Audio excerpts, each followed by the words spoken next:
All right, call this a sneak look at what's coming in the future. A few weeks back, I'd done some vlogs on this Sturm. How the heck do you say it? Sturm Kaffer, Storm Beetle.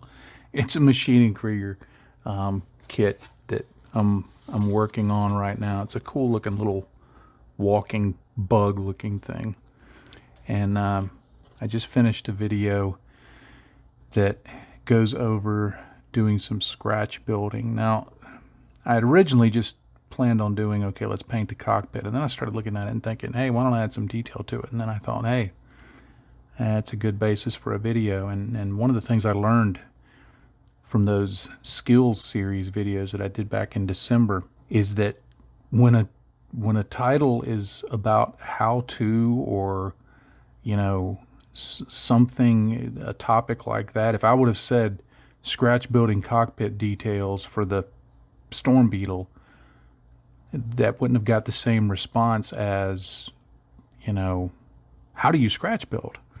So, yeah, I'm going for the clickbaity titles when I can. I mean, it's just practical. I mean, this is not just what I do as a hobby. This is also part of our income, and part of our income now is starting to come from YouTube, and it's not a lot. I think I'm just going to cross the threshold where it'll start hitting about $60 or $70 a month from YouTube. I mean, which is nothing to laugh at. But, you know, if you're trying to work it out on a per hour basis, it's not great. Anyway, I've realized that, you know, if I can title a video so that it gets 30 or 40 or 50% more views, well, go ahead and do that. The content's the same. Anyway, now I did try and make it legit about scratch building, not just about scratch building this cockpit, because I did focus on talking about, you know, basic techniques, and that's what I want to kind of hit on in this vlog in a little more detail. What I tried to demonstrate was that, you know, when you're wanting to scratch build, the basic thing is figure out where you want to put some stuff, and just start cutting stuff and putting it there. I mean, it's not rocket science. The basics of it are fairly simple. So, like, where did I put the instrument panel? I mean, like I showed here on the instrument panel, I just showed, you know, making a template out of tape to get this shape, and then putting it on there, and then, or before I put it on there, punching some holes in it, and then putting some little discs on it, and putting some of those little instrument bezel faces on it that I used with my punch. This was something I discovered in the making of the video. I was using my punch and die set. I got this one from Micromark.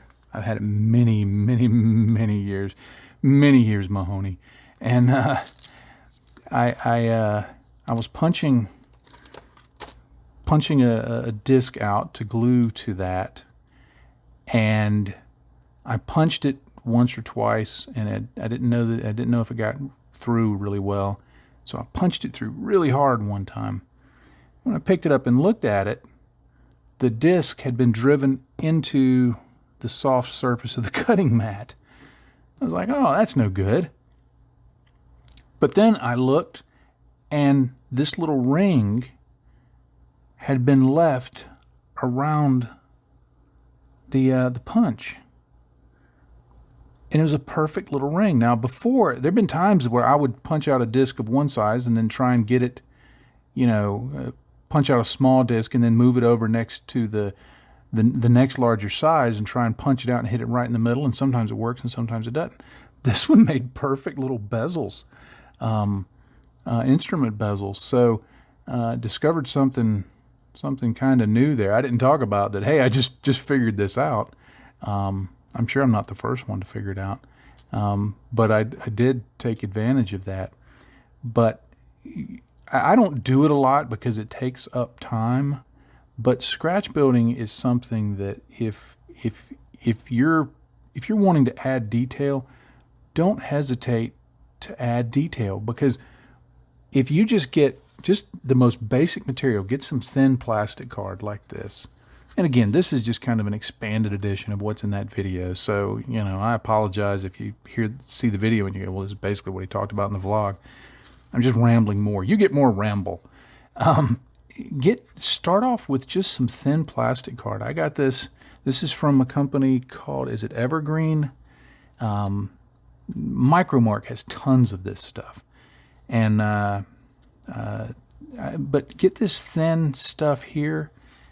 And I mean, all you really have to do is just, you don't even have to go to the step of making a formal tape template like I did to create these side walls that will drop in here. And the only reason I created side walls, one was it was something to demonstrate, but two, it's easier to paint. I could have just glued those greeblies directly on there. But get this, start just with some thin sheet plastic. Don't get real thick stuff. Thinner stuff, because it's going to fit more places basically. But just, you can add, as you can see, you can add little instruments and levers and things like that. Like this note, this one right here, this kind of, let me find something to point with. This little thing right here. What I did was, after I glued it on, I don't even know if I can get it in focus.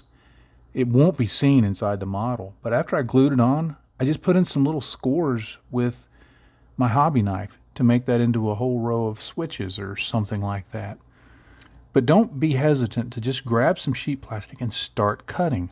Although I pointed this out in the video and I don't remember why I cut that out right in the middle of the sheet. And then as you progress in doing it, you know, collecting other tools. They don't have to be all collected at one time. Again, this is something I showed in the video, but I got these templates a long time back when I was building aircraft, and I got them at the local hobby shop.